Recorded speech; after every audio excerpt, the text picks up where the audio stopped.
Hey guys, Corey with Faymus Media, and today I want to talk about 5 tips that are going to help you become a better wedding photographer.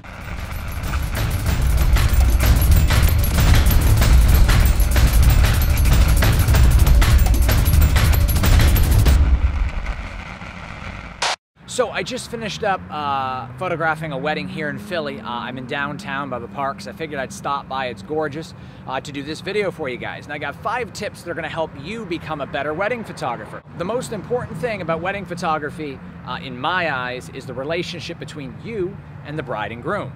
If you have a great track record and relationship with the bride and groom and you make a mistake, they're going to be much more forgiving. They're no longer going to refer to you as the photographer or the photographer guy coming out to the wedding. They'll call you by name.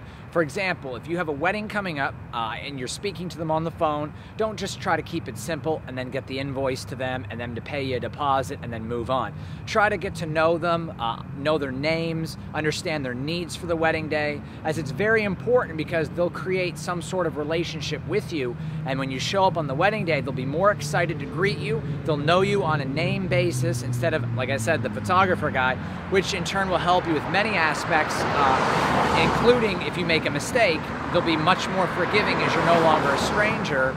You're somewhat of an acquaintance or maybe even a friend to them as you've helped them out with their big day. That's very, very important. And that is point number 1, or should I say tip number 1, that's going to help you become a better photographer. Now, let's move on to tip number 2, punctuality. If you show up late to a wedding, it shows that you don't really care for the bride and groom's time or their special day.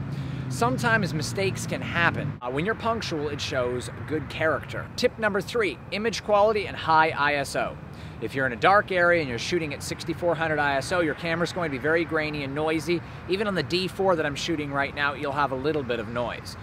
Granted, it's a great camera, and that would be what I'd recommend to you if you're shooting weddings. As you can see the image quality in this video, and I'm shooting at 8000 ISO. So you can see that is just marvelous at how well it does in low light.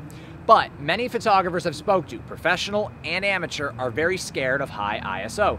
Most of them don't want to go above 1600. Now, I just want to clarify something for you.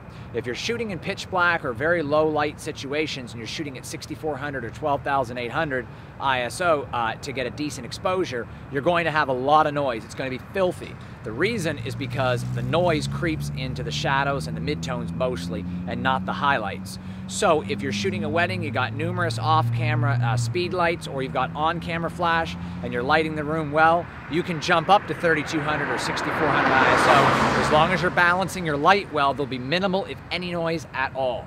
And that is the tip to getting great image quality. Sometimes you'll have a large room at a reception, and it doesn't matter how many speed lights you have, there's just not enough light. You got to bump the ISO up from 100 or 200 up to around 1600 or 3200 just to level it out so your peak is well on your exposure meter. Now, where I shoot at weddings is between 800 and 3200, and I never have any noise. And that's because I balance it out with lighting. Remember, if you balance and fill and use your lighting and your off-camera or on-camera flash with your room lights correctly and you white balance properly, you're going to have little, if any, noise at all, even at 6400 ISO.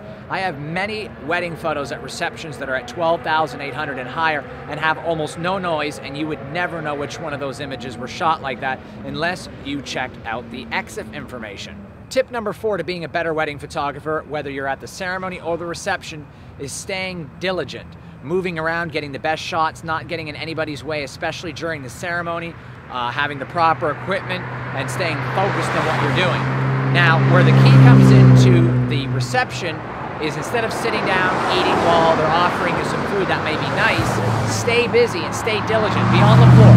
Take numerous angles. Show them you know what you're doing. Constantly taking pictures, getting good images, telling people to go where you want them to get the best poses, and you stay on your toes.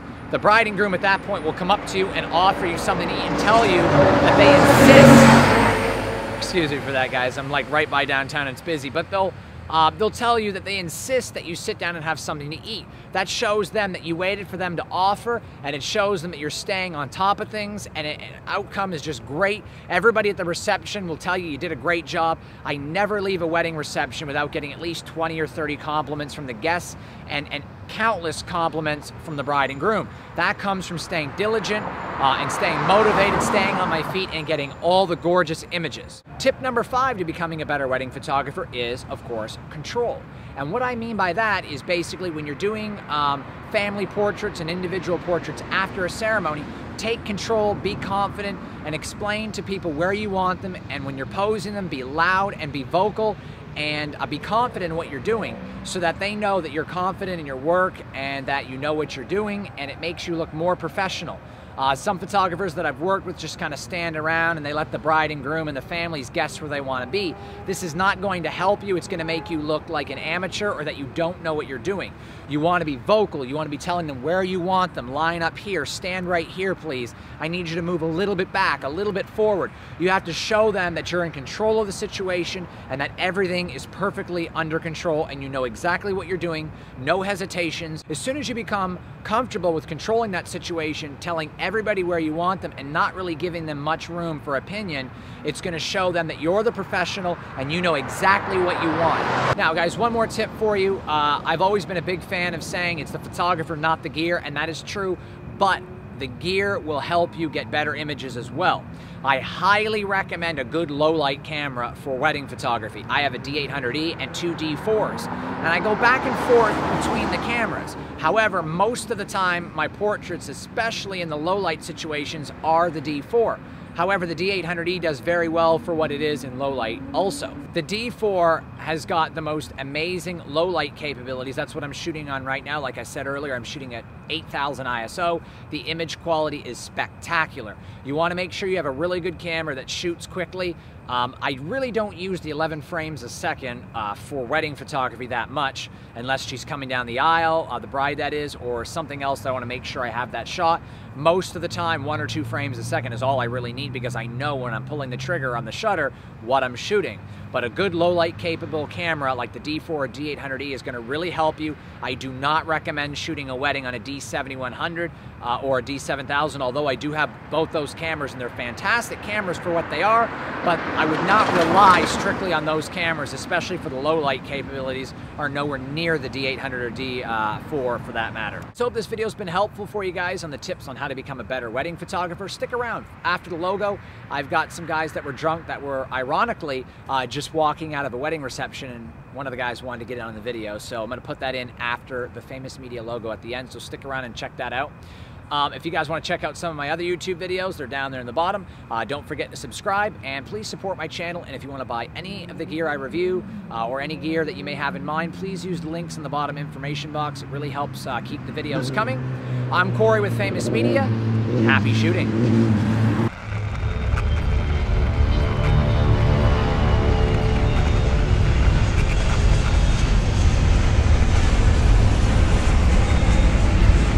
Teaching others how to do wedding photography. Do you want? I have a whole channel dedicated to it. Do you want to? Really? If you want to get on the video, you're more than welcome to. Do it. What do you want me to say? You could just say you're. I'm a naval officer, and I'm here to... All right, talk to the camera. Go ahead. You can say a few things. I'll give you a card too when we're done talking, so you know where to go. Kevin, we're here on site at the steps in Philadelphia. Phenomenal location. Couldn't be here with better people. These are all of our friends as they walk by. Oh my God! Don't even talk to Put it in your mouth. Jeff. Thank you. Thank you.